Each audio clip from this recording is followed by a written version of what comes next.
Hi guys, welcome back to the channel. Another video of me looking like I have no clothes on while I'm filming pajama life and Texas. Stop being hot because it's ridiculous. Anyway, my background, a hot mess as always, but you know, mom life, YouTuber life. Anyway, we're gonna make blueberry muffins. So damn good. Like blueberry, muffin-y, buttery, sweet. All right, let's make them. Of course, every good muffin needs butter. I have one stick, also known as half a cup of butter. It's softened, but I'll be completely honest, I took the stick out of the refrigerator and I put it in the microwave for 5-second intervals. So like 5 seconds, opened it, checked it, 5 seconds, and I kept going until it was relatively soft. With all microwaves, the butter is always gonna melt from the middle, and it just kind of happens that way. So you don't wanna go until it's completely melted. I'm not the type of person that keeps softened butter out, so you know, go for that. Now, could you do this in a mixer? Absolutely, but I'm gonna do it by hand because I need a workout after eating all of these, which I'm gonna devour them. So I just creamed it, and we're just doing a little whiskey until it's like relatively soft. You definitely don't want melted because then your muffins are gonna come out greasy. Now, to this half a cup of butter, we're gonna add 1 cup of sugar. And then we're gonna cream this together. Am I gonna go for like super nice stiff peaks and all of that beautifulness? No, I'm going for something that looks edible, and your girl just made a gigantic mess.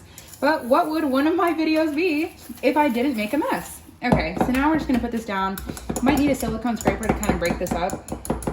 Yeah, all right, I will be here for like the next 2 minutes, just kind of mixing this together.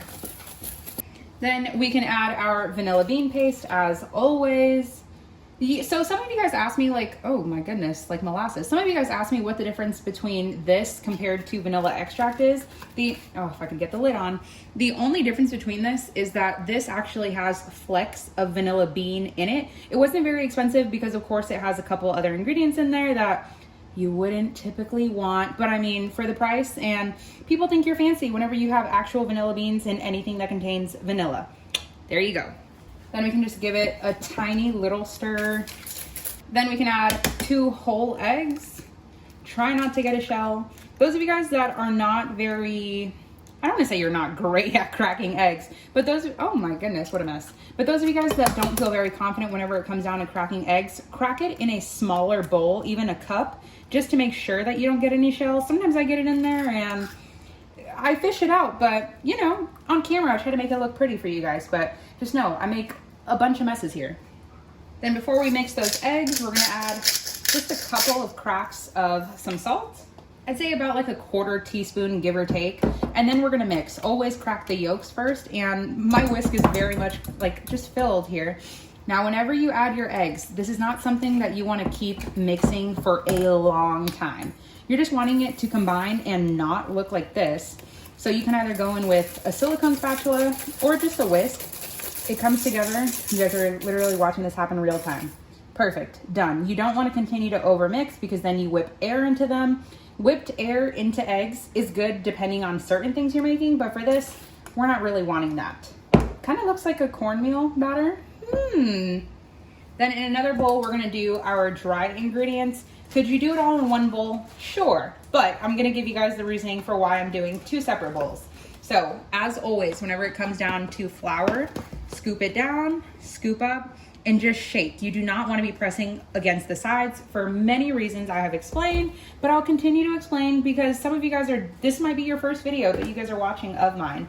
You don't want to compact the flour because that is how you get super dense and gummy, whether it be bread, cake, anything that is required with flour, because you can almost end up with, since I'm doing 2 cups, almost a 1/4 cup extra per cup. That's literally half a cup of extra flour, and trust me, that would be so dry and nasty. Then to the flour, we'll add 2 teaspoons of baking powder.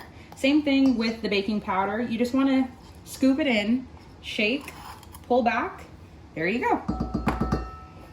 Now for those, just gonna whisk them. That's not a whisk. I'm gonna take, what am I gonna spatula them together? Just bring it together, you know, shaky, shaky, shimmy, shimmy.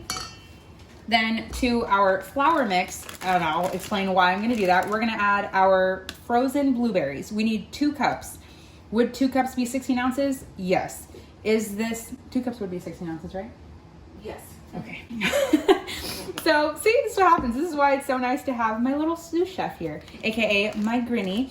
But so 2 cups would be 16 ounces, but this is a 12-ounce bag. So give or take, you could use dried, you could use fresh, or you could use frozen. Obviously frozen is gonna be your cheapest option, but go with what you have. If you wanna use fresh, go for it.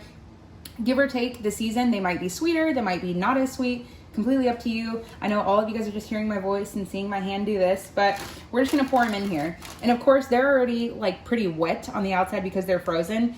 Blueberries, okay, before I keep talking, I'm just gonna pour this in here. Blueberries are naturally going to sink into your batter and your mixture. It just happens. The only time it doesn't really happen is whenever you're using dried blueberries.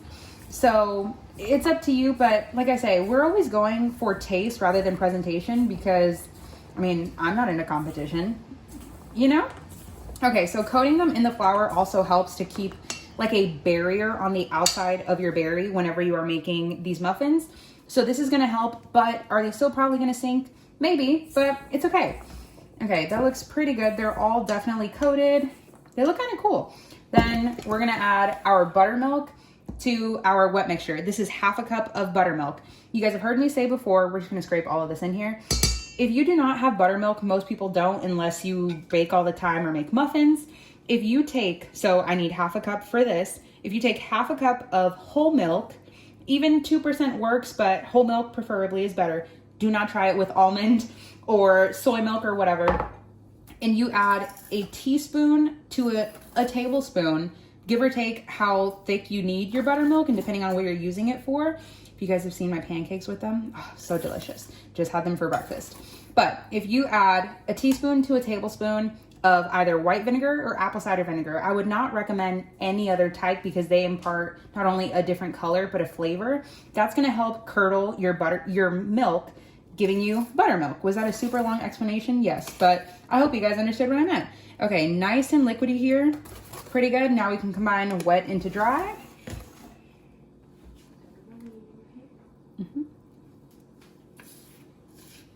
Then we can just fold everything in. Could I use a bigger spatula? Of course.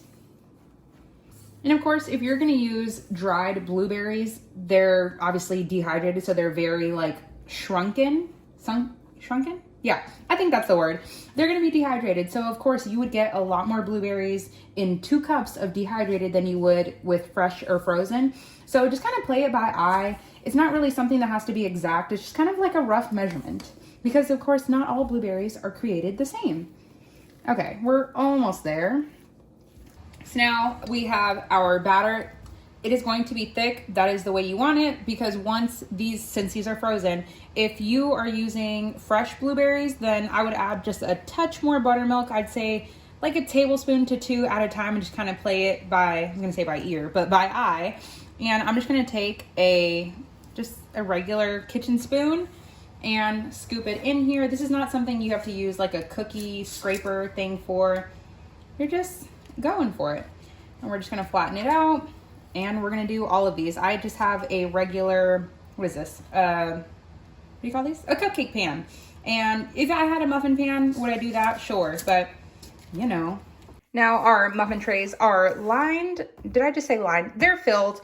I am so hungry, clearly. We're gonna throw these in at 375 for 30 minutes. Now, give or take, depending on how big, how thick you filled them, it could be 20 minutes or it could be 30 minutes. I'm gonna start with 20 and we'll work our way from there, but I can almost guarantee, look at these boys here, big. They're probably gonna take 30 minutes. All right, let's put them in and we'll check back. 30 minutes later, so beautiful. Super puffy. I love how they domed over. I think that's perfect. This is probably like the picture perfect one, but they are gonna taste so good. Now, you don't have to let them cool completely, but you wanna let them cool because I'm telling you, if you bite in to a blueberry, ooh, RIP to your mouth. It is going to just like spew all of that hot blueberry juice. Oh, I'm so ready for this. Oh my gosh. Okay, we're gonna let them cool in the pan for, I don't know, 5-6 minutes? Not very long.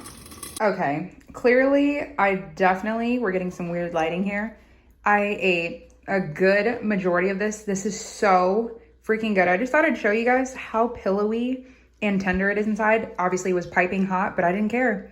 Risk it for the biscuit or the muffin.